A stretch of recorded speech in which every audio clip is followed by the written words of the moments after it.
এদিকে বিএনপির ভারপ্রাপ্ত চেয়ারপারসন তারেক রহমান বলেছেন, শেখ হাসিনার পতনের পর একটি কুচক্রী মহল দেশে অস্থিতিশীল পরিবেশ তৈরি করতে চায়। তাই বিএনপির সব নেতাকর্মী ও দেশের গণতান্ত্রিক দলকে পাহারায় বসাতে হবে।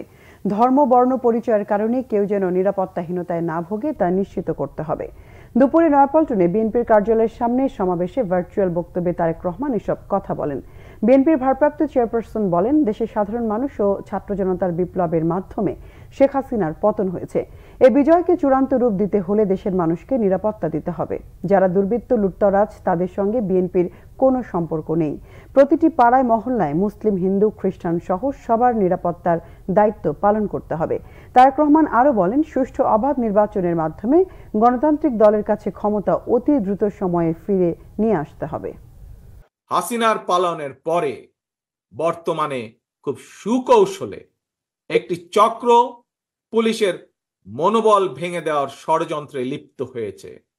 পুলিশকে অকার্যকর করে দেওয়া গেলে দেশকে অস্থিতিশীল করা সহজ। ধর্মীয় সংখ্যালঘু জনগোষ্ঠীর মনে নিরাপত্তাহীনতা সৃষ্টি করা সহজ।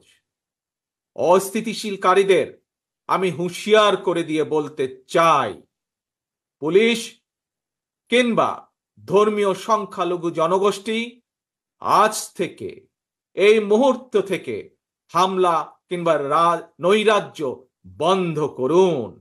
এমনকি কেউ বিএনপির নাম ব্যবহার করে কোনো অপকর্ম করতে চাইলে তাকে ধরে আইনে হাতে তুলে দিন।